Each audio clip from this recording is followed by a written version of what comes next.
আসসালামু আলাইকুম। আজকে বাংলাদেশ ফুটবল নিয়ে কিছু কথা বলতে চাই।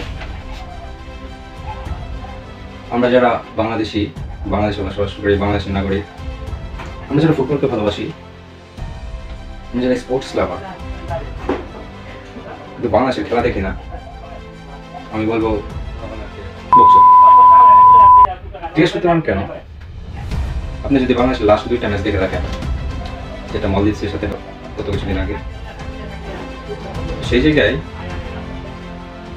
2টা খেলা যদি আপনি কম্পেয়ার করেন একটির সাথে আরেকটা, প্রথম খেলাটি 1-0 বলে বাংলাদেশ হেরে গিয়েছে, কিন্তু দ্বিতীয় খেলাটি বাংলাদেশ কিন্তু 2-1 গোলের জয় নিয়ে মারছে। আমরা সবাই জানি রিয়াল মাদ্রিদ হলো কামব্যাকের রাজা। বাংলাদেশকে আমরা কখনোই কম্পেয়ার করবো না রিয়াল মাদ্রিদের সাথে।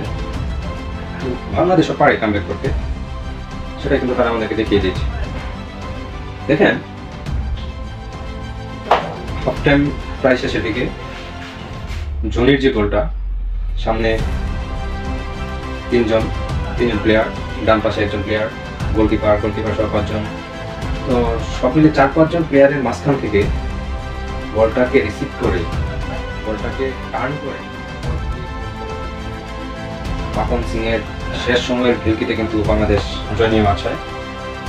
এটা কিন্তু বাংলাদেশ এই বছরের আন্তর্জাতিক শেষ ম্যাচ, এরপরে আর কোনো ম্যাচ নেই।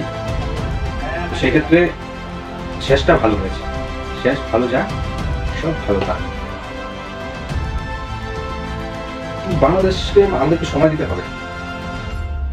হ্যাঁ, আমরা বিভিন্ন দল সাপোর্ট করি, কেউ আর্জেন্টিনা, কেউ ব্রাজিল, কেউ ফ্রান্স, কেউ ইটালি, কেউ বেলজিয়াম, কেউ নেদারল্যান্ডস।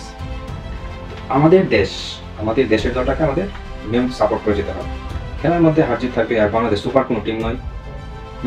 বিশ্বের বুকে এমন কোনো টিম নেই যে যারা খালি জিতেই যাবে। লাস্ট ম্যাচটা, আর্জেন্টিনার লাস্ট ম্যাচটাই দেখেন, তারা কিন্তু বিশ্বের বর্তমান র্যাঙ্কিং নাম্বার 1, তারপরে বর্তমান বিশ্ব চ্যাম্পিয়ন, প্যারাগুয়ের সাথে 2-1 গোলে হেরে গেছে। ব্রাজিলের 5 বারের বিশ্ব চ্যাম্পিয়ন ব্রাজিল, কিন্তু এই সিজনটা ব্রাজিলের কাছে তাই অবস্থা। এক্ষেত্রে বাংলাদেশে কিন্তু সেম, তারা এখন হয়তো প্রমাণিত আছে, তবে চেষ্টা করলে আস্তে আস্তে ধীরে ধীরে তারা আরো উপলব্ধি করবে। আমাদের সবার উচিত